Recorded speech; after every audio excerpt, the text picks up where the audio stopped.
Hey guys, welcome to the Blue Collar Business Podcast, where we discuss the realest, rawest, most relevant stories and strategies behind building every corner of a blue collar business. I'm your host, Cy Kirby, and I want to help you. What it took me, trial and error, and a whole lot of money to learn. The information that no one in this industry is willing to share. Whether you're under that shade tree or have your hard hat on, let's expand your toolbox. Guys, welcome back to another episode of the Blue Collar Business Podcast. It's brought to you by podcastvideos.com. I am sitting in one of their lovely solo pod rooms, bringing you another episode of the BCB podcast. Today, I have an interesting guest that has intrigued myself. He has more accolades than I think I will achieve in my lifetime. But the mindset that we both have about what we're trying to do and trying to help you guys in the long run, we are aligned in symmetry and rocking and rolling. Let's just list off a few of these things that this man has done. Number one, he's a U.S. Marine. He's a Golden Glove boxer, a father of 6, all within 3 years. We're going to hear a little bit about that. Currently, though, the CEO of Sharpen the Spear Coaching, and you can find that at sharpenthespearcoaching.com. I encourage you guys to go check it out. This gentleman, from the brief amount of time I've had with him, he started explaining a little bit about his book, and I stopped him. I said, hey, look, the show needs to hear it. Escape the Owner Prison. So that's that mental game, and I think we're going to hear a lot about it today, guys. And as you guys know, I love learning right along with you. From the blue collar background, this gentleman was an internationally renowned water feature guy in the landscape and design world back in the day, let's say, and started off roofing contractor. I mean, if that don't get any blue collar than blue collar gets. And I am so excited to introduce to you guys Richard Walsh, CEO of Sharpen the Spear Coaching. Sir, thank you so much for being here. Cy, thanks for having me. I'm excited. If you guys, I'm really excited about today's show. If you guys kind of loving what I'm feeding you in this episode, make sure you guys are checking out bluecollarbusinesspodcast.com. You can find all of the episodes on there, what's coming out. Subscribe to that newsletter. If you're looking to be a sponsor or you have a sponsorship opportunity that a blue collar service or product that you might want to get to the right target audience, this would be an awesome opportunity. We would love to have you. Hit become a sponsor on our website. And if you're listening on any of Spotify, iHeart, leave us a rating and follow. Furthermore, Mr. Richard, thank you so much for being here, sir. Number one, thank you for your service. Absolutely. Seriously. My pleasure. My honor. Mr. Richard, give us the start out. Where did all of this start? Did we start in a roofing game, or where was the service? Give us a little bit of intro and timeline, and we'll kind of go from there. Yeah, Marine Corps 83 to 87. Got out in 87, started working. Actually swinging a pickaxe, digging trench for cable down in Tucson, Arizona for $5 an hour. Okay, so yes, I'm dating myself, but I was able to pay for my apartment, eat, and drive a car, or at least a bicycle. But $5 an hour, I handle that, right? So I did that. That's where it began. Coming out, I had to work, obviously, right? So it was kind of funny because someone walked out to me. We dug this trench for cable to go to homes, and they wouldn't allow equipment in there. So you had to hand dig. Oh. Right? It really sucked. And it's like 100 degrees. No, the caliche. Caliche is like concrete. You can dig about 2 inches at a time with a pick. So I'm doing that 18 inches deep, and about 12 inches wide. A guy behind me with a crumb shovel, cleaning it out, right? And I'm just swinging that pick all day because I can dig, right? So I became a savage. When a guy came out and said, hey, I got a side gig. Would you be interested? I need some work done. I said, yeah, what do you got? He goes, I got a pile of granite. I got like crushed granite and stuff in the south down there, and you use that instead of grass. He goes, it's in the street. I need it, shoveled, put in the wheelbarrow, brought to the backyard and spread. So I can do that, man. I do that all day. So he had 35 tons of it. So I show up. I spent my last $85 before payday, bought a wheelbarrow and a shovel, started going. Got there at 7 a.m., started shoveling. 10 hours later, I'm done, right? With this whole thing. And that guy came out and He put $1,000 in my hand. And I'm looking at this going, dang, I did this yesterday for $40. I know my future. I know I'm gonna go in the landscaping business. Okay. If I do one of these a month, I'm making the same as I did working all the other hours, right? And so what year is this, you'd say? This is 87. Okay. Yeah, right. Kind of 87, 88. Started boxing at the same time, right? So I'm working, doing the side gig, trying to get that going. Started boxing because I wanted to box. Cool story. You know my first time in the ring story? Please, sir. So I was also working at a big college bar down in Tucson called the Wildcat House. And we had a doorman, big dude, kind of your size. He about 6'4". He's about 240, 10% body fat. South London kickboxing champion, just a monster. Mohawk with the Harley Davidson wings tattooed on the side of his head, right? His name was Dave. We called him Crazy Dave. Okay. So I hear he box. I'm like, dude, I want to box. Okay. Right. Now I'm out of Mercury. He goes, well, come on down to the gym. I'll box with you. So we get down there, we glove up. I get in the ring. The bell rings. We're doing 3 minutes. I start chasing him. I can't leave a glove on him. Can't. I look like a fool, right? See, he's just slipping and moving and slipping, and then he kind of looks. It's like, pop, hits me with the jab, right? Like, bam, right in my nose, right? Breaks my nose. Breaks the nose first shot. I'm like, whoa, and the blood is pouring. I'm like, I'm okay. So I get going after him again. Still can't lay a glove on him. Okay, so he's looking, and he's looking again. We're doing the same thing. I'm like, getting ready to move in. Pop with the left hook. Okay, he throws the left hook at me. So my mouthpiece out of my mouth, out of the ring and across the gym. Okay, this thing's I'm like, whoa. And this little kid ran up with it. He went and got it off the ground. It's like full of hair and dirt and stuff. And he's sticking my mouth, and I'm like, I'm good. I mean, I can't even move my jaw. So we get done with that round. We're pretty much finished after the first round. And I'm like, oh, man, I got to blow my nose. No, don't do that. And I blow my nose, and I got the 2 big black eyes. Okay, so I go to the bar that night, the big club, right? I walk in, the general manager goes, what happened to you? I go, I was sparring with Dave. You can't do that. I go, I'm going back tomorrow. I'm going to get better at this. I'm in. He goes, you can't work here and look like that. I go, then I'll quit. I said, I'm going back. So that started the whole thing. Okay. And I went every day, and I'm in the ring every day, and I became a multiple state champion, doing the regional, all this stuff. It was super cool until finally 7 breaks. My nose actually got detached from my face. My cheekbone got broken in my last gloves tournament. I'm the favorite. 10 seconds in, 10 seconds of the first round, this guy throws a cheesy uppercut. Feels like he thumbs me in the eye. Okay? So I'm like, dang, I can't feel the left side of my face. So I just took a knee, right? And he's acting like he did something. All right, they count me out. I go to the ring doctor, and this is a testament to amateur athletics. So you got the doc. He climbs up on the ring, and he's drinking like a scotch, plastic glass with ice. And I go, Doc, I can't feel this side of my face. He's like, yeah. He goes, you broke your orbit, because this is all collapsed. My cheekbones all collapsed in my face. He's like, here. And he finishes his drink. It's got the ice in the cup. He says, put this on it, hold this cup of ice on your eye, and go to the hospital. I'm like, okay. So I climb out. I got the ice. I get in my truck, and I drive to the ER. Look at me.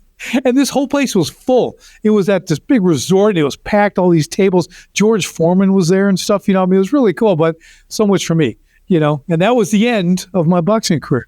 So, oh my God. So then I really focused on business because I had no other options. Okay. So I did expand that. I took the landscaping business, turned into the custom water features. Really saw that as an early niche. No one was really doing it. I'm like, this is me. I'm into rocks and water. I'm like, I'll make this. So I moved back to Chicago with that and ended up scaling that. Did really great. Won all the awards. I was published. Incorporated steel sculpture with that. Right. Real ornamental stuff. I was doing world-class exhibits. For that, I had a piece on Michigan Avenue, commissions from the Shed Aquarium. I did the Garfield Park Conservatory. I'm, doing these cutting-edge exhibits, and everything was really great. I was killing it. I got married. That was really great. And then we had 6 little kids in 3.5 years, and that was really great. It was cool. I was really tired. Okay. All the time. And now we're creeping into 2008. Okay. So here comes 2008. And November 5th of 2008, day after the election, I lost $500,000 on that day. Phone started ringing. People are canceling. They're dropping out. I'm like, end of the day, I'm hanging up the phone. I look over my office manager. I'm like, I think it's over. I think we might be done. Lived through part of 2009. Okay, going through it, I'm like, it's just not happening. Oh. No one was spending money. No. They certainly didn't need a waterfall. They could wait, okay, or a sculpture. So now I'm like, the funny thing was, like, I was doing really great with the work. I made beautiful things. I'm getting tons of money, whatever I wanted, because no one could do what I do. I'm making this. I'm getting all the awards. I'm on magazines. I'm in shows. I'm on TV. I'm doing all this great stuff. Not really paying attention to the business side. Mm. Just, hey, I need money. I go make more money. That's right. I just $50,000 for a skid steer. I got that. Here you go, man. Debt free, baby. $40,000 for a website. No problem. $40,000. This was back in the day, man. I just shut the website down a week after they finished it because I didn't actually want to use it. Oh. So I'm just sharing my level of stupid at the time. Yep. Okay.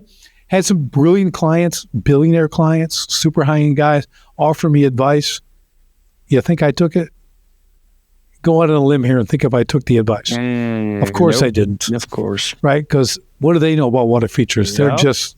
They're just billionaires. They just own professional sports teams and manufacturing plants and stuff like that. They don't know anything about water features. Oh, I know about water features. Brother, I'm laughing with you because I know exactly what you're talking about. We're the best at what we do. That's what we think. That's what we think, right? No one works this wrench like me. Okay. So basically I'm like over $600,000 in debt all of a sudden, right? For all the reasons. And I go to my big client. And I sit down with him and go, listen, here's the issue. And he looks at it. I'm with my CPA. We're there. We're talking to him. And he goes straight. He's my favorite client, best guy, just a wonderful human being, right? Self-made guy. And he goes, listen, if this was like 50 or 100,000, I just write you a check. He said, but it's 600,000. Mm. He goes, you know what you're going to do? I said, no, that's why I'm here. And he goes, you're going to file bankruptcy. I go, oh, yeah, I can't do that. And he goes, why not? He goes, because I can't screw my vendors. Yeah. These guys have all taken care of me. So here's my mindset, right? I'm like, I'm that guy. I'm like, I'm not going to do that. He goes, well, listen. He goes, but if you do, I go, listen, I think I can pay it back. Yep. I think I got stuff coming. I can work. I can do this. He's like, okay, let's say you can. So you file bankruptcy today, you're at zero. Now, if you make $600,000, like you're going to pay them back, what are you going to have? $600,000 in cash. Yep. Then you go, there's nothing illegal about it. And I went, I can't do that. Mm-hmm. I'm not going to do that. But here's the second sad part of the story. I paid them all back. I made the 600, right? Yeah, cool, right? Yeah. And then 2008 came. If I would have just had one normal year, I would have been fine. Wow. But I went from that to zero again. I'm like, yeah, I'm done. Yeah. So I lost my home. I lost the business. Had to sell everything for 20 cents on the dollar. Brand new, all this stuff. And then we had to move and start over. And what am I going to do, right? So that kind of brings us to that time period. But there's an even bigger thing that you're going to relate to this side, because I woke up one morning, near the end here. So this is early 2009, and I'm like, I started thinking about my 6 little kids, who, when I came home, they all run and crawl to me and attack me. They just want to be with me. And one day when I was leaving, my 4-year-old was like chasing me down the driveway, crying, chasing my truck. Right. So I'm looking at him in the rearview mirror, but hey, I got a business to save. Mm-hmm. I can't stop. So I just watched him get smaller and smaller, and I went off to work. I'm like, my kids don't care how many trucks I have, what kind of truck I drive, what kind of house we live in, how big or small my business is. They just wanted me around. Yeah. Well, but my business had become who I was. So that identity became Rick Rock. That was my company. That's who I was, right? I got out of bed. I said, you know what? If I stay down this path where business is first, this is all that matters, I'm going to destroy their lives, their futures. They're going to have broken marriages, failed relationships, right? They might be good at business, but everything else in their life will be trash. That's right. Because of what I did, not what I said. Because more is caught with than taught with kids. Ooh, that's so good, man. All they know is they're going to look at what dad did. They might be 30, going in a hard time. They're going to do what I did, not what I told them to do. Yeah. So I walked in the office that day, said, we're done today. Went to my yard, had to tell my guys, look, guys, this is our last cup of coffee together. Oh, Dude, 10 years they've been working for me. oh Best guys ever, dude. We were like family. These guys were the greatest ever. Just what a team. Like, they were just amazing in every aspect. Well, homeowners would comment on how amazing it was just to watch them work. Wow. That's how good we were. And I'm like, I can't do this anymore. I can't let what I do become who I am. Mm. So I'm not starting over. I have to leave all this behind. Now, my friends, even my wife, were like, you make a lot of money doing this. You still can do it again. I'm like, I can't because of what it is. It becomes who I am, and I can't do it. So I like, well, what are you going to do? I have no idea. Yeah. I had to figure it out, right?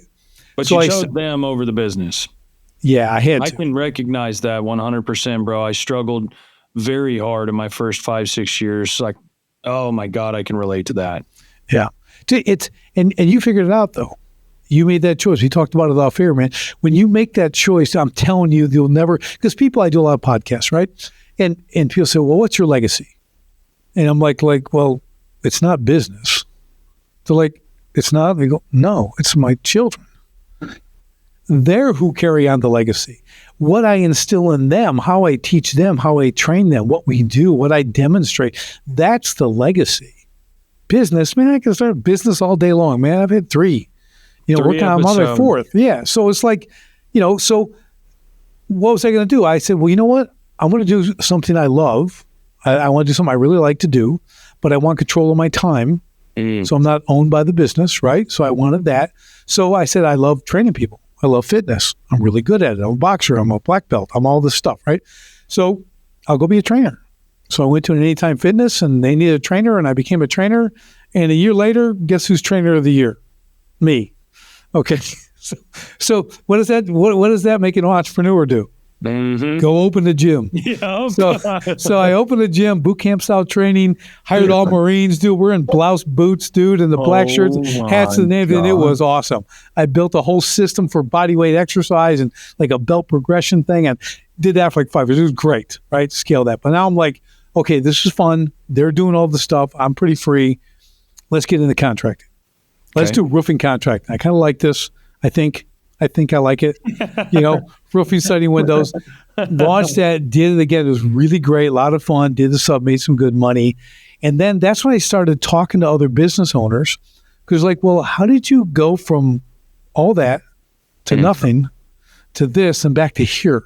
How'd you do that? So I started mentoring guys. But the thing I started seeing, Cy, is pattern after pattern after pattern. The same pattern. They're all stuck in the owner prison. They're all owned by their business, right? They're on the hamster wheel. And here's how it looks real quick. You start a business, guess what you're going to do? Work really hard. No secret sauce around that. Haven't found it, doesn't exist. You're going to bust your hump. You're going to wear a lot of hats. You're going to do it all. That's the game. That's part of it. Okay. But here's the problem. 2 years goes by of doing all that. Then next thing you know, 10 years goes by, and you've repeated the first 2 years 5 times. 100%. You're on the wheel. Yep. You got to show up. You got to unlock the door. You got to do the finish work. You got to get out there. You got to sell the job, right? You got to keep the guys busy. You got to make payroll, right? That's the pattern in like every business I talk to, especially guys in the trades. Okay, in service, construction, all this stuff. So I'm like, I'm going to write a book. I like to write. I think I'll write a book. So I started working on this book. I'm going to put my story in it. I'm going to weave my story in. I'm going to do all these because I'm seeing they're missing all the fundamentals. Their businesses suffer really because they don't have the fundamentals. It's like if you don't practice a free throw, okay? You do it one way and you do it the same way every single time, right? They're not doing these things. So let's weave that in with my story and I'll make this book. And I had 27 working titles for my book. Okay. I was trying to figure out the good title. The title's everything, right? Yeah. The cover is what sells the book. The title's what sells it. So not loving any of them. I'm at a track meet with another friend who's a business owner. He's got a good sized business, real successful. And I go, Troy, what do you think? I got a new one. escape the owner prison.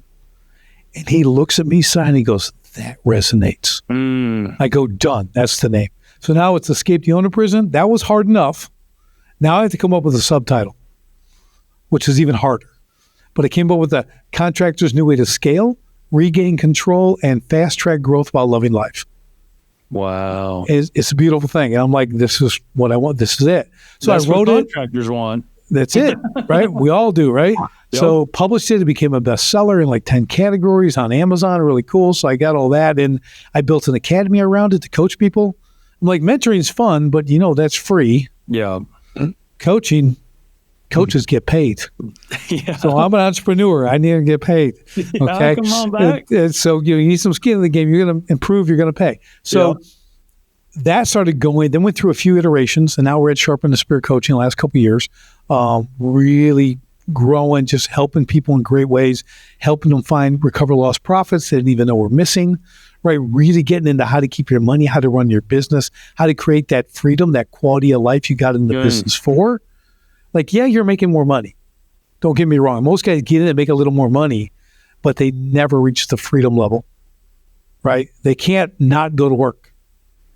They can't disappear for a week or a 4-day weekend. They can't not call in. Right? That kind of stuff. So that became the whole thing. Like, how do we build that? How do we create that? And that's kind of where we're at. That's what I do.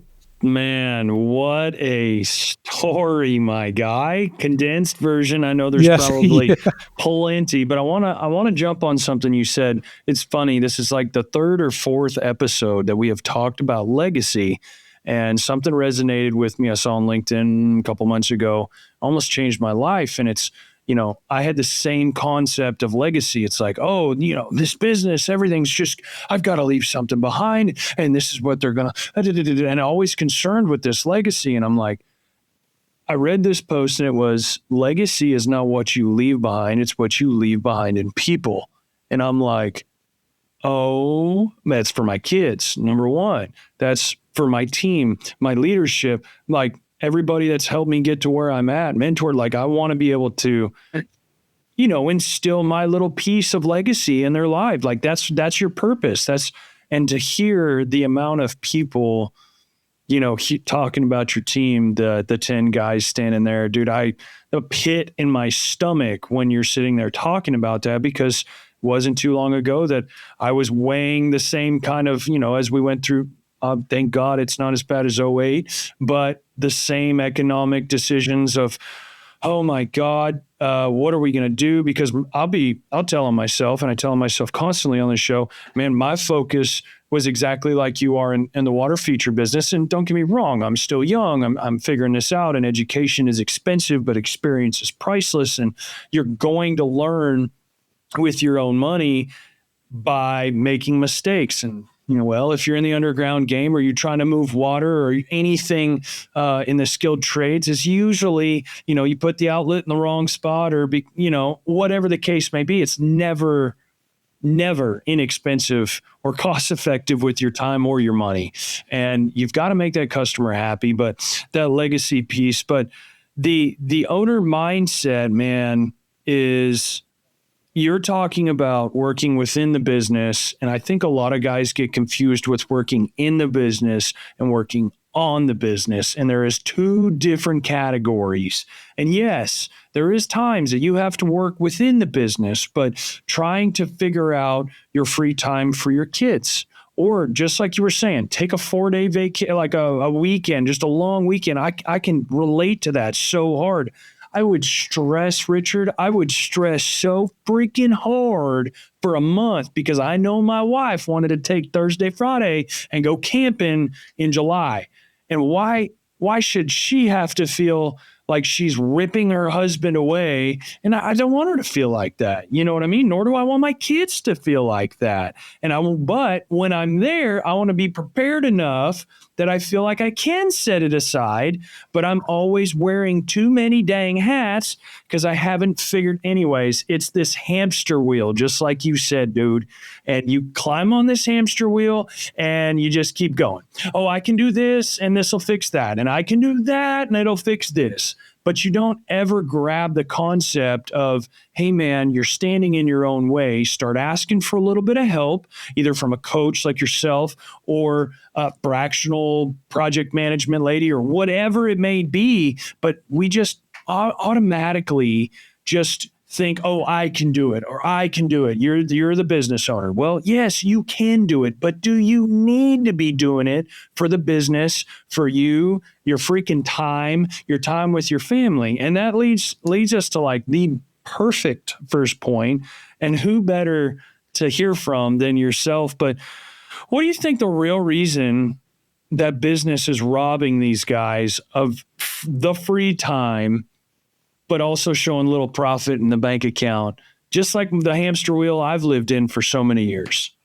Well, I think the main reason is, man. I'm going to tell you, it's going to seem totally counterintuitive, but there's no exit strategy. That's They good. haven't gone to the end. They didn't, as Stephen Covey said, they didn't begin with the end in mind. Okay? Because if you have an end, and here's the end, Si. Okay, I want to do this for 10 years and sell it for $10 million, whatever. That's your end. Okay, good. Now reverse engineer that. What's it going to look like? How do you get there? If they know that, they know when to hire the first person, the second person, the fifth person. They know where they're going. They know the targets they need to hit as they go along. Otherwise, it's let's get the payroll on Friday. Let me close this. Let me get another draw. Yeah. Let me get to this point in this job so I can make payroll.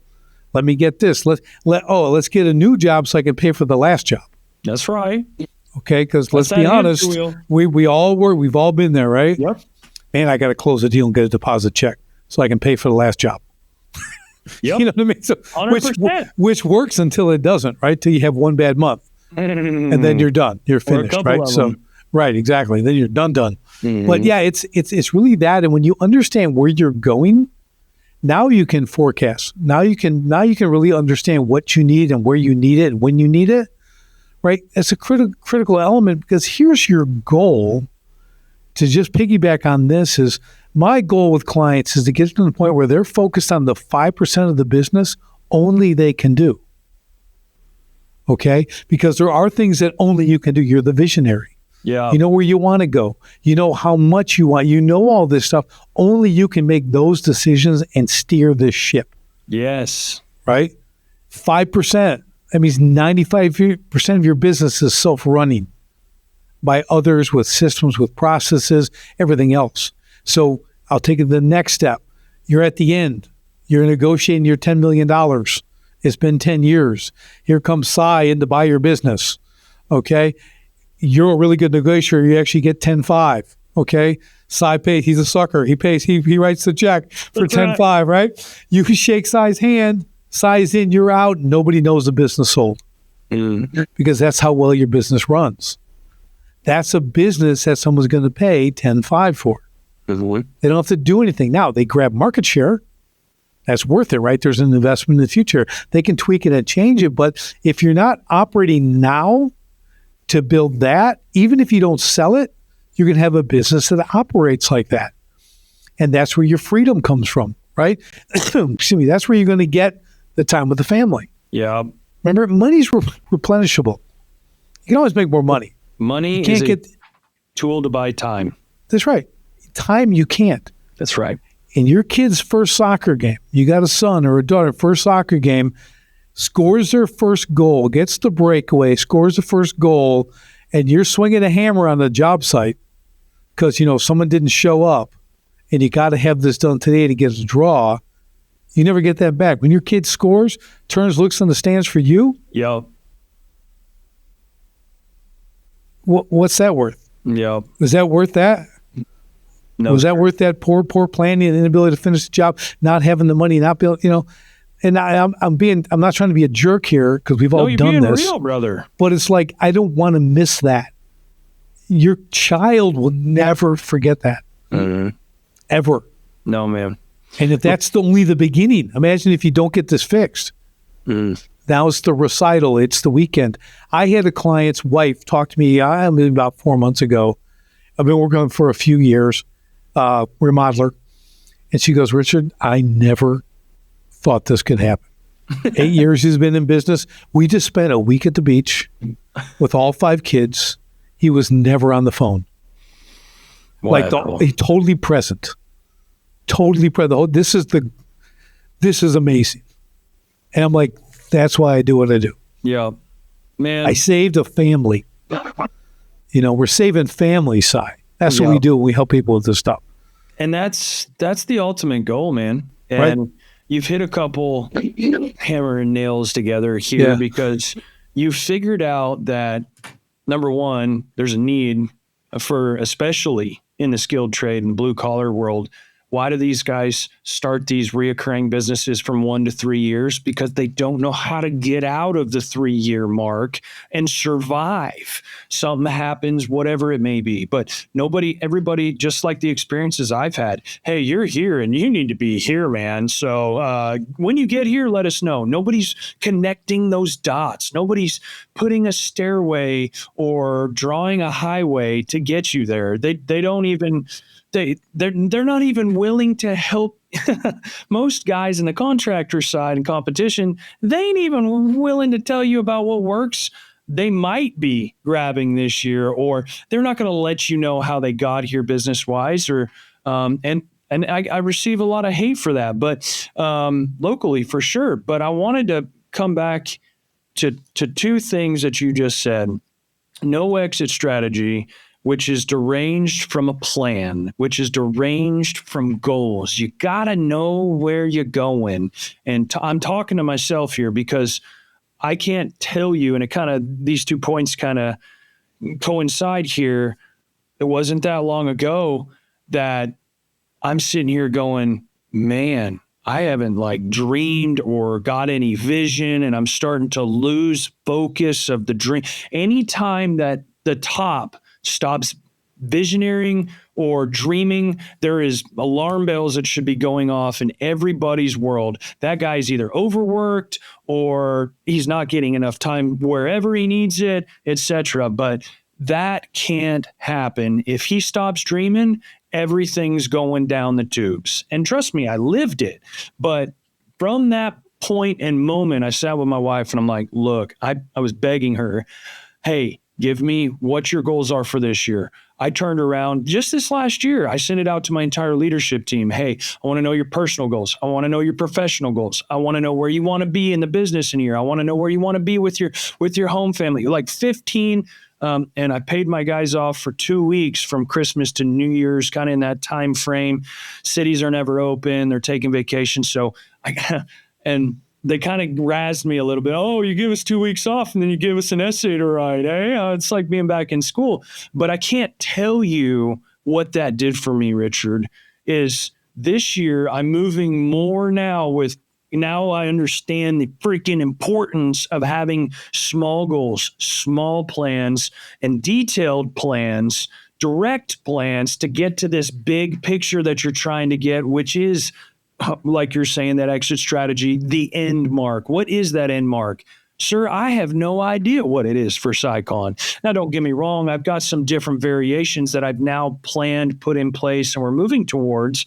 But at the same time, most blue-collar guys are like, well, man, I hope I get that job that old Johnny told me about last November, man. That'd be big for the year. You know what I mean? That we're just all trying to get to that next Friday, get to the next year, and go from there.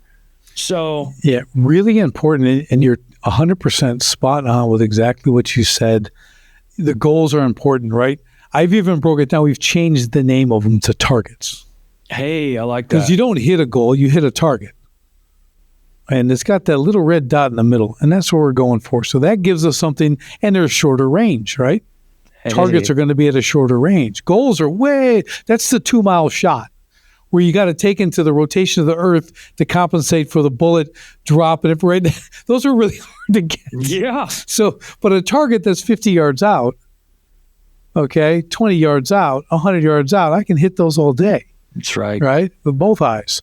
Right. So I want to make sure, that I understand that. So sometimes you got to just redefine it and what it is. But it's like you're saying, first you have to know how much is enough. How much is enough? Because some people John D. Rockefeller had said just $1 more. Okay, he was never satisfied with money. Always wanted more and more and more. Go ahead, try to live that life. Mm-hmm. Okay, how much is enough? You need to quantify that number. I don't care what the number is. Quantify it. And if you know so your you costs understand well enough, you should anyhow. What you reverse engineer it. Now you know how to get there, right? Because you have a number. Not, I'd love to make 10 or 20 million. Well, which is it? 10 or 20? There's a bit of a difference there.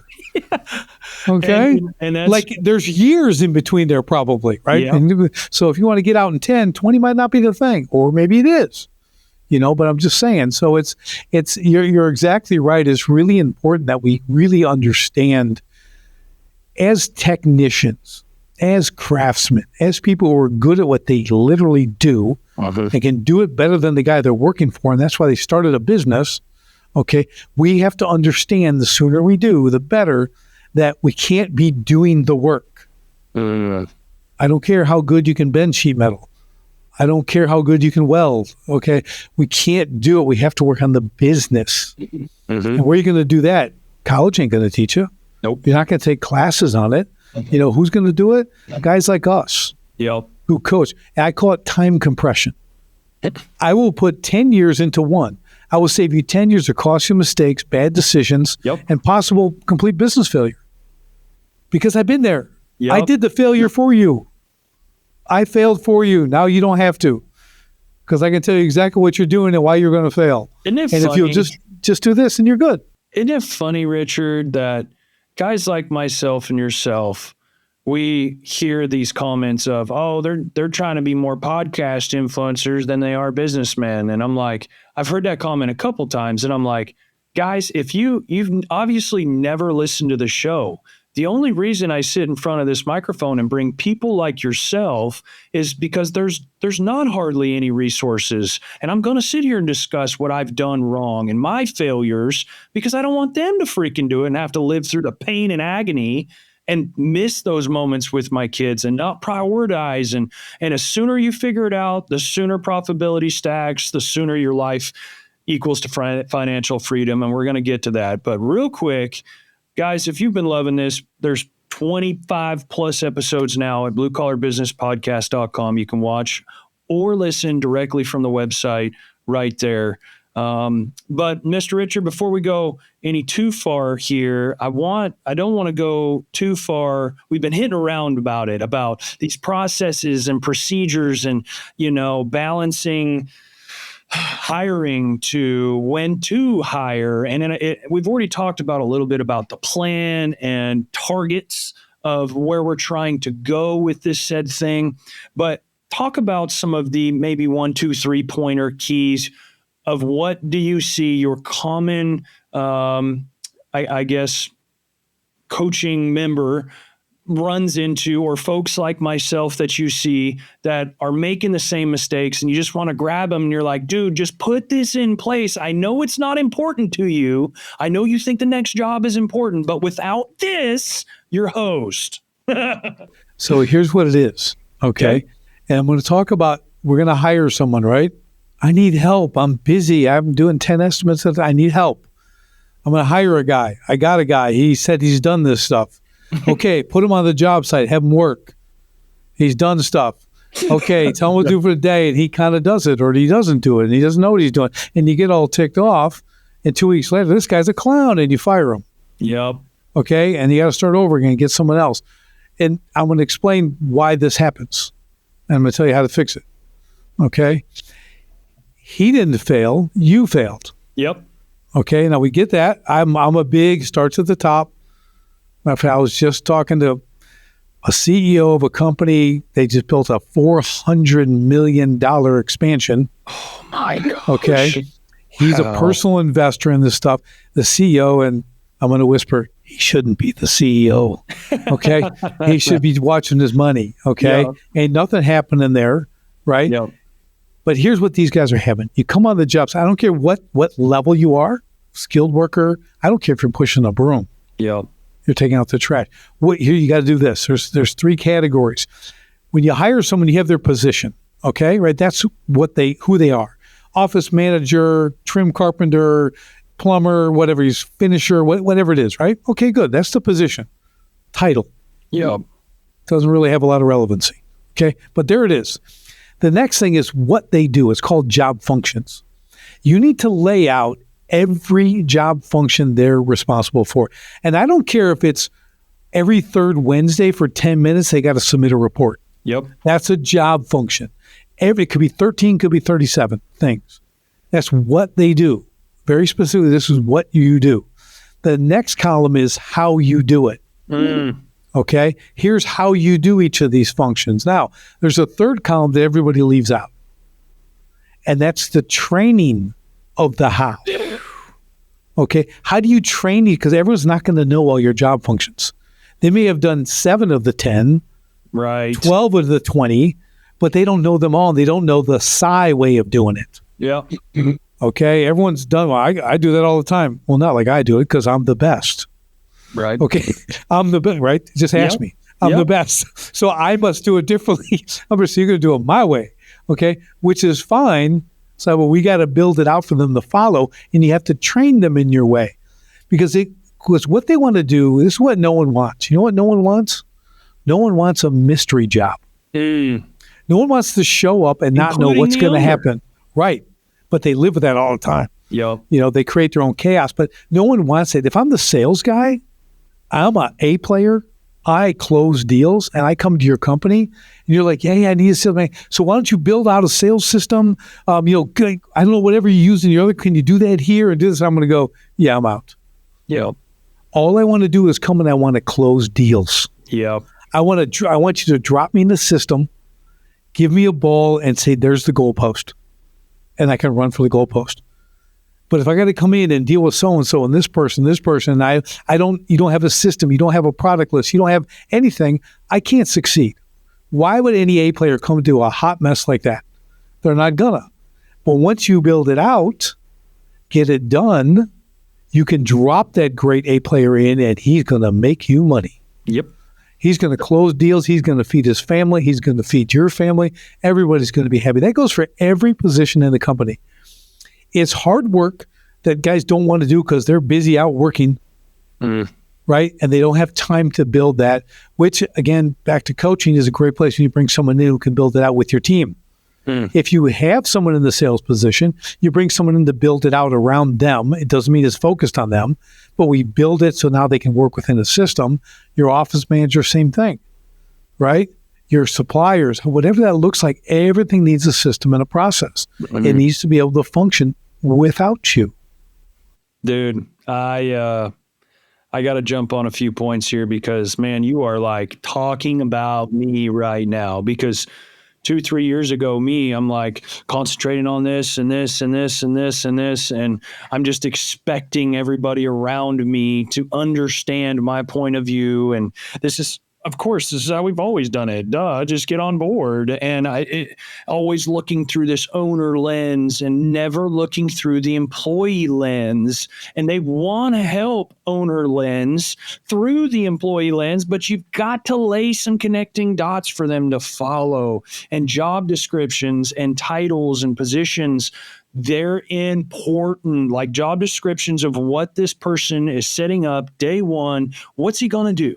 Don't just, we need a couple extra people. Why? Does your numbers support it? Did you bid a few more guys because you're expecting more lists? Why do you need more people, Cy Kirby? Because you feel like you're stacking a bunch of contracts? Are you really stacking a bunch of contracts? And when they get here, what are they all going to do? Take time. So the first one I did, hopping on this little, I guess, rant and tangent, and I'll tell them myself, was my sales guys. I literally brought a sales guy in because I had an estimator in the earthwork game, and this is a totally different subject, in utility game and underground, technology is just moving in so fast, and it's just really making everything so efficiently and streamlined, like projects that would take 3 weeks to build by hand. Now we can do in literally 4 hours and have the quantification. So estimator was really frustrated because number one, we're trying to drive more work because who doesn't want to do that? Of course. But at the same time, I want him to learn these programs to become more efficient so we can take on this more work, but he needs a little bit of time. Well, I as an operations manager at SciCon, I need more contracts and I need more jobs and I need more sales opportunities. So I was trying, it was just such a frustrating compound situation because, and that's my first ever employee. Like, I respect this guy. This guy helped me. He dug ditches. He put in pipe himself. Like, I respect what he's got to say. And he came to me in my office one day and he said, look, I just need a little time. That's all I need. And I'm like, okay, thank you for coming. He was frustrated beyond all frustration. And I just let him know, hey, man, all right, let me mull this over. Let me chew on this. We talk with Sarah and figure out who's that I would be nowhere without. Thank God for my wife. But literally go back to her, kind of run this kind of scheme through about where we're trying to go, where we're trying to get, and give you enough time to empower yourself to feel confident. These are the numbers. This is estimation. This isn't something we can play around with. And so, i.e., I went and found an A player, and thank God, shout out to Mr. Heath coming in. And I didn't have a sales department, brother. In the underground utility game, you got an estimator, okay? And most folks have just overworked their estimator. They don't ever think to add that sales piece in to maybe start getting ahead, let alone just keep your head above water. So thank God I did. He comes in, completely kills it. But job descriptions and laying out for these two guys about where this clear line was, who's talking to who, but number one, had to figure that out. So I literally put a 9 or 13 page document called the Sales Bible. And I said, I was on an airplane, typed this document up, and I literally just spewed my brain out onto paper about how I take a sales opportunity in at my level, how I would talk to the customer. Here's this situation or this situation I would be in. These driving factors would drive this. Built a go, no-go matrix. They did actually and brought to me. And I gave this document to them and I said, hey guys, this is my head on paper. This is how I want deals to be treated. This is how, the timeliness. I want to get the info back per whatever variable and parameter, but we've got to improve our communication. And they freaking owned it and ran with it. Came back to me in 2 weeks and they're like, hey, look, we're getting so many opportunities because of marketing, guys. Don't skip the marketing. I understand it's a totally different subject for another day. But they came to me and they're like, hey, we're getting so many opportunities. We have got to figure out how to really find a funnel before the sales funnel. And we need a CRM. So we set all that up. Anyways, they built this go, no-go matrix of the contractor, the engineer who drew the project, the time period, the crew availability, the site conditions in a 1 to 5. And basically they started kind of, hey, this isn't really a job we need to focus on. But what I'm trying to get at, brother, is they just ran with it. I empowered them just a little bit, spewed my brain onto paper that my wife has been asking me to do for 6+ years. Just put it on paper, please. And I finally do it and they run with it. And from there, I'm like, oh, it was just like self-realization. Boom, you're really screwing yourself here, buddy. You have got to spend some time putting this stuff on paper, giving it to somebody that can internalize it, interpret it, bring feedback back to it, and help build a procedure around your mindset. Like that is an actual thing, guys. I may be blowing your mind right now, but thank God, shout out to Michelina, helping me on the fractional PM side, taking these blurbs and literally going, hey, I don't know what this means, but you do, and tell me what it means. And starting to build these processes and procedures. And I can't tell you, Mr. Richard, to wrap up my point, it has been insane the amount of fluidity, the frustration level decreasing for me, myself, and I, for the entire team, the morale. And I'm like, why did I not do this 7 years ago when my wife first asked? So just wanted to hop on that. It's called your inner genius. You got to take your inner genius and put it on paper. You have to build boundaries for everybody. People thrive in boundaries. When there's no boundaries, there's chaos. Okay, people coming and going. You don't know where. You don't know.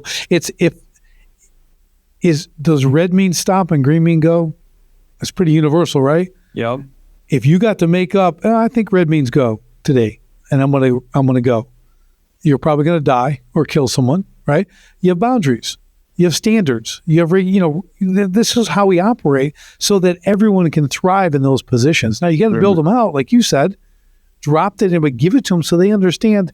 I can help Jim over here when I've done this, this, and this, and if he needs it, or I can help Jim because it's a world of difference from what I do. I'm focused and I'm dialed in here. Jim has another avenue to get the help, right?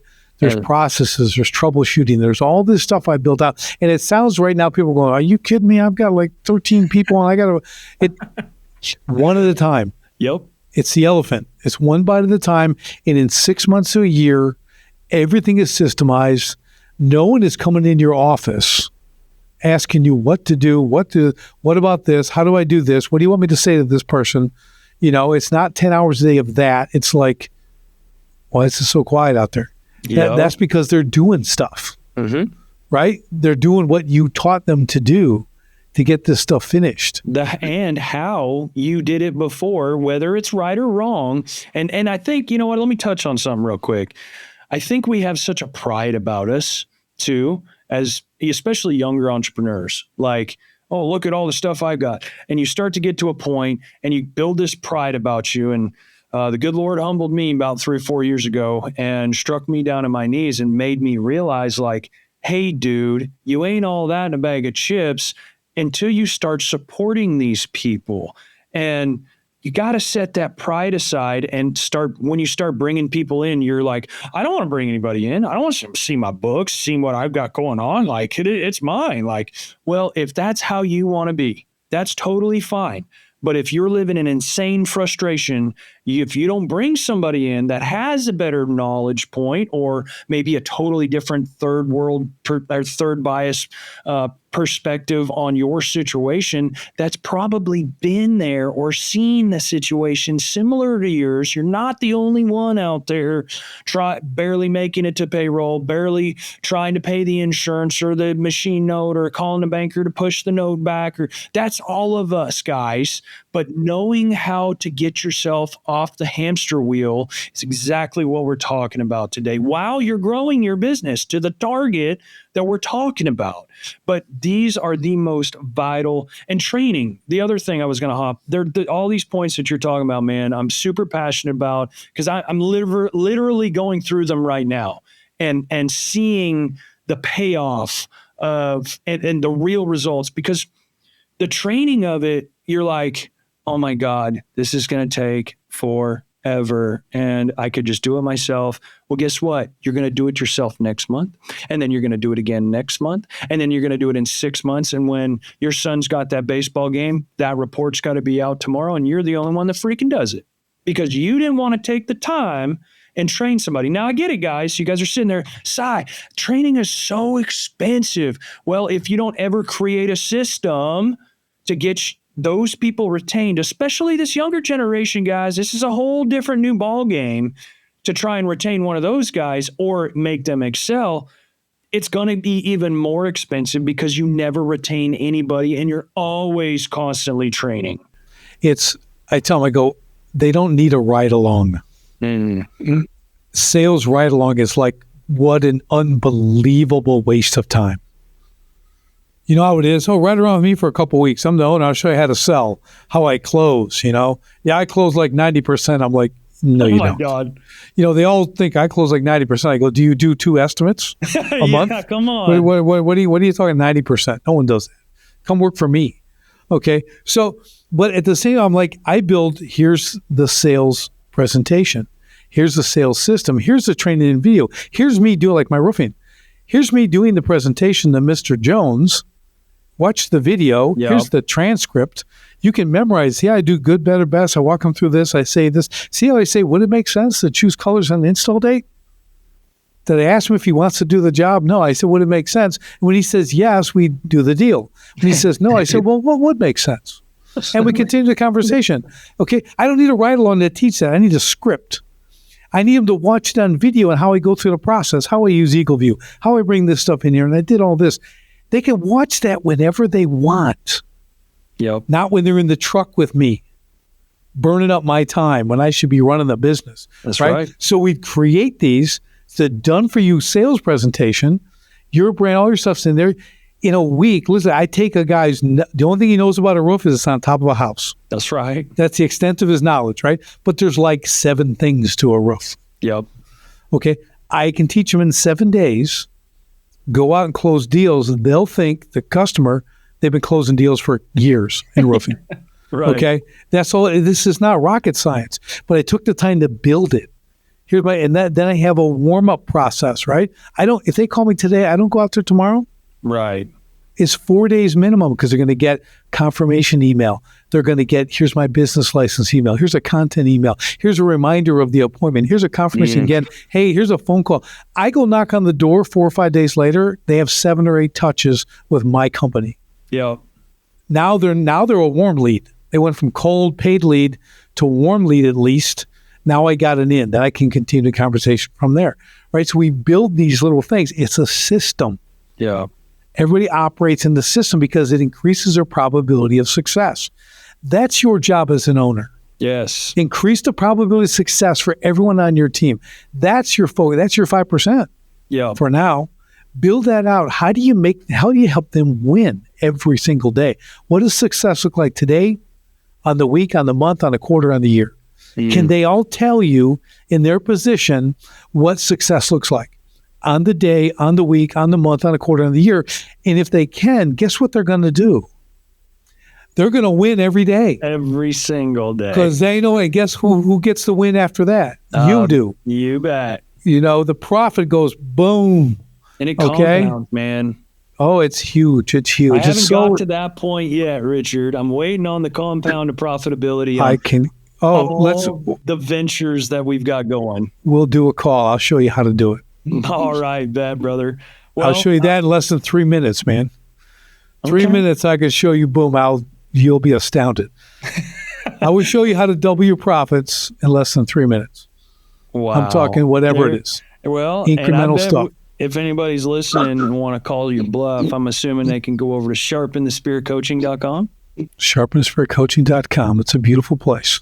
Well, I got two things I want to finish up with you because I can already tell how passionate you are about your prioritizing and the value of your own time as an owner. And I wish I had a better understanding myself earlier. Went through what I went through, etc. But now I'm here trying to figure this out. But balancing, you want to grow this business. That's what any true entrepreneur wants to do. You want to build value in your business. How do you concentrate on that and personal life at the same time? So people talk about work-life balance, right? We all hear that. We're all getting that. If you're an entrepreneur and you work a lot, you're on your hamster wheel, you're going to hear the work-life balance from someone. Yep. A spouse, a friend, a mother, a father, whatever. Business guy down the street who's super successful, spends his whole time on the golf course, never works. How does he do it? You can't, right? So in balance, I call it the 5 Fs, as in Frank. Okay? It's faith, family, finances, fitness, and friendships. Wow. So if you've got all those dialed in and they all have their percentage, it's never equal. We all understand that, right? There really isn't any balance. There's just distribution. Okay? So for me, faith is first. God's first for me. 100%. Second is my family. And in my family, it's my wife and then my children. And it stays in that order. Okay, it's a very important thing, okay? That's what the good book says. Yes, that's it, right? And then finances, I got to pay attention to my money. Yeah. All right? And it's important, and you need time to do that. Fitness, I have to be healthy. What I eat, my workouts every day, I have a morning routine, a workout's part of it every day. The reason being is that health, that energy, when you expend energy, you create energy. Expending your energy will give you more energy, right? And that's what you want. You got to be sharp. You got to be mentally sharp. You can't just be fit physically. We have a saying, if you're not fit to lead. Okay. And fit is mentally, it's physically, nutritionally, right? Your body, you really have to understand that because you're an example to everyone on your team. You're an example to your family. You're an example to the people watching you from the outside. You're the leader. Okay. You're it. And people shouldn't judge, but as they say, they do. Yes. Okay. When they look at you, they make a judgment one way or another, right? Whatever that might be. And then the last one is your friendships. Okay. I don't have a lot of friends. Me neither, brother. But the ones I have, the joke in my family is, if my friends are all on one hand, I could lose three fingers and still have them all. Okay. Yep. So, but they're quality, right? Over quantity. They're the ones who matter. They're my trench buddies. They're the ones I go to war with. They got my 6 all the time, right? No matter what. And I got theirs. I'm good with that.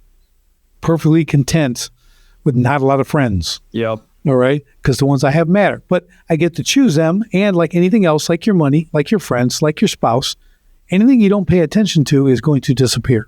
It's called Parkinson's Law, especially with your money. If you don't have a place for your money to go, it will evaporate. I give you $200 for sending some of my way. You stick those hundies in your pocket, take your buddy to lunch, grab a drink, it's gone. You go, what $200? Yeah.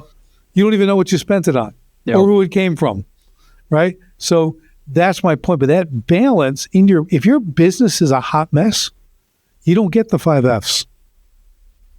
You can't begin to work on those because that business, and I'm just going to use the term, it's a mistress. Yes. It wants your time. It wants you to sneak out and be with it.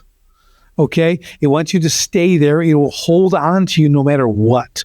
Yeah. Everything else doesn't matter to the business. Until that thing can run by itself and by others, it owns you. Yeah. You are trapped in the owner prison, right? So once you fix that, which isn't, it can be done, right, relatively quickly. Once that's done, the 5S will open up to you. Now you can start to go, wow, that's really, I can go see my friends. Yeah. Oh, play that round of golf. Oh, wow, my wife really is good looking. I haven't noticed. I haven't really looked hard lately. Okay, I've been too busy at work. You know what I mean? So it's like that's what we're talking about. That's how it comes together. But if you're not going to focus on your business and fix it, yes, like all the things you were saying, it's how you're going to take the time, take the inner genius, put it on the paper, do this stuff. You're never going to have any balance. You're never going to have joy with your family. You're going to miss all the great experiences that they're going to have, right? You're not going to lead them well. You're not going to lead your company well. You are always going to be the one in the way. Yes, man. And that is the truth with entrepreneurs. Most of them are in the way. They're the problem. Yes. And you've got to be in a mental, whether you're in a bad spot or a good spot, it's your job, Mr. Leader Man. This was where I failed. I took too long to recognize that everybody was waiting on me. Like, it's your job. If you're CEO, you're the big dog, and that's where you want to be. Hey, buddy, act like one. And I wasn't. And it took some things to happen for me to realize, like, hey, man, and things are going to happen, because if it's a mess, employees are going to feel like it. The team's going to feel like it. There's never going to be any fluidity within the team. Everybody's going to be at each other's throats, bicker, and you get nowhere. So it's your job to set the pride aside, like I was mentioning before. That was my problem with myself, was I didn't want nobody looking at my stuff. And now I'm like, oh, I can actually start to breathe, because they're looking at me like, Cy, you don't know what you don't know. Why are you trying to act as accountant, Sarah? Why are you trying to act as CFO, Cy? Why? You guys don't even know what these roles are defined, and what levels you need to be letting go and below and above. And so it's all these new realizations. But I would encourage you guys, with the short amount of time that we've had, to go. I'm going to myself, and I assure you, I'm gonna pick your book up and Escape the Owner Mindset. And that's literally one of the things for myself, is reading more. And like my own personal goals for this year, I'm trying to read a little bit more faith-based, leadership-based. Love it. And well, let's do this, Cy. Go ahead. Let's do this. I'm going to help you out. I'm going to help your listeners out. Okay. I'm going to give you and your listeners a gift. Okay. Because reading's hard for people. I know it's time to get the book, everything else. It's not, if you're not into it, you're not into it. But people really like Audible books. And guess what? It just happens that Escape the Owner Prison, I have to show it at least once. Let's see it. Oh, it's beautiful. There it is on audio. And it's me reading it. So if you haven't heard my voice enough today, here's what you're going to do. Okay? You're going to go to sharpenthespiritcoaching.com, go to the contact page, send me a 1-sentence email that says, Richard, saw you on the Blue Collar Business Podcast. I'd love a free copy of the audio version of your book. Let's go. And boom, you'll have it. You'll have it in your inbox. Hey guys, there you go. Exclusive to the BCB membership here, fellers. I really appreciate you doing that, man. I will be giving you more than a 1-sentence email, but man, I really appreciate your time. But before you go, I've got one last final item that I ask every single guest that I have sit here with me on the show. And what's the takeaway for the blue collar worker who's just being sick and tired and he's done with being stuck in the mud? And that may, just like you referenced there before, it's not just physically stuck in the mud. Help me out. It's the mental, it's the emotional. Well, from a mindset standpoint, you have to change your thinking. That's what mindset is, a mindset shift, right? Where do you actually want to be? You're stuck because you don't know where you want to be. You don't know where you're going. Okay. If I get in a car in New York and I want to go to California and all I know is it's west, kind of, that's all I know. The good news is I'm going to see every part of the United States. Okay. The bad news is I'm going to end up in the Gulf of Mexico and think I'm at the Pacific. Gulf of America. Gulf of America. I was going to say that. So now here I am at the Gulf of America, really thinking I've done something, and I'll have no idea I'm even in the wrong place because there's no map. There's no direction. I have no plan. I have next Friday. I have next month. I have hope to get that big contract. Okay. You have to, and like to your point, Si, when you're saying, I don't want to look at my books, no one gives a rip. You know what these people do? They do this every day. Numbers are like they're numbers. They don't even have meaning to them. And they're passionate. They just know they're wrong. They just know they're wrong. Yeah. Okay, and they're going to fix them for you. They're not judging you. If they're judging you, why would they even work with you? Talk about it. They're just going to baby, dude, I fix this. We'll have this done in like a week. Yeah. Give me them numbers. This is what I do. Yeah. You know what I mean? You do 100%. Whatever you do. You go do what you do. I don't do that, but you do it. Yeah. Right. So that's the biggest takeaway. And understand that in business, gross revenue, right? Okay. Terrible scorecard. 100%. Gross revenue feeds the ego. We talked about pride, right? Gross revenue feeds the ego. Profit feeds your family. That's some good stuff right there. You need to make profit. That's one thing I specialize in, profit acceleration. I help you recover lost profits that you don't even know we're missing. Yeah. This hidden money keeps you stuck, unable to grow or scale, stealing your freedom and time. I help you take it back. So finally, you can move forward. It's that simple. That's what it's doing. You have so much money in your business it's lost. It's yours. You have it. You don't even know it. And that goes for like every business owner. You're not uniquely bad at this. Okay. We're all equally bad at this. Well, we uncover that stuff, show you in incremental little changes, boom, big profits you're able to keep. We all want to keep more. We work too hard not to keep it. That's right. Why are we working more and making less profit? Yeah. Let's keep the profit. That's the kind of stuff I can help you with. Man, number one, thank you so much for your time, brother. I hope you guys have enjoyed this as much as I have, because this has been one, I tell you guys all the time, I sit here and learn with you guys. And this is exactly why I started the Blue Collar Business Podcast, was to sit with gentlemen like yourself that have 30, 40 years of experience of failing and trying again and failing and trying again and being successful along the way, and then going, picking those successful parts, putting them together, and helping the community that I'm trying to help, and go, hey guys, if you follow these key features, you might end up in a different spot. But guys, be willing to change and explore a different mindset. That's all I'm asking you to do. Doing the same thing over and over again, expecting a different result, is pure definition of insanity. Nothing changes if nothing changes. So, guys, go check out sharpenthespearcoaching.com. And don't miss the Blue Collar Business exclusive of a free copy of Escape the Owner Prison. I'm really intrigued to be listening to that, brother.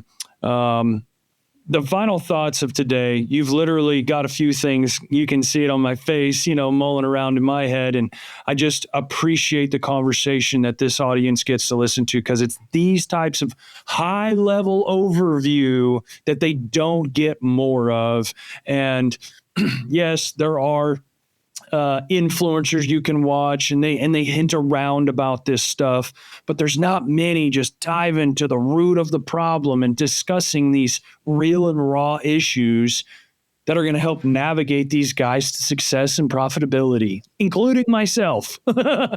So, man, I have the trainer, not teacher mentality. I'm not going to stand in front of the class and tell you what to do.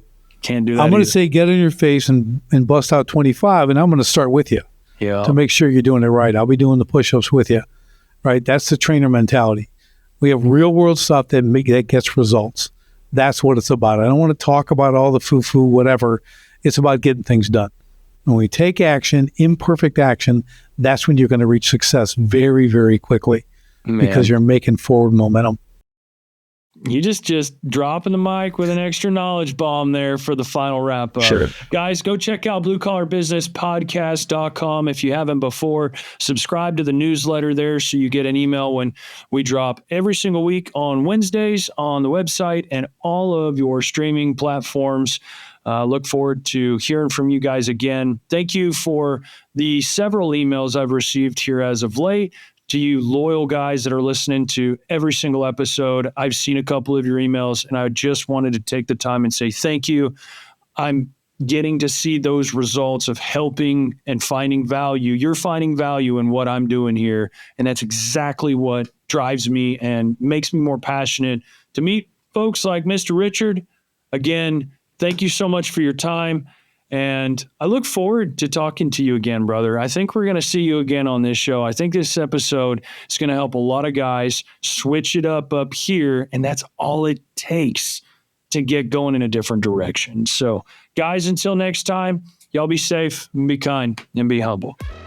If you've enjoyed this episode, be sure to give it a like, share it with the fellers, check out our website to send us any questions and comments about your experience in the blue collar business. Who do you want to hear from? Send them our way, and we'll do our best to answer any questions you may have. Till next time, guys.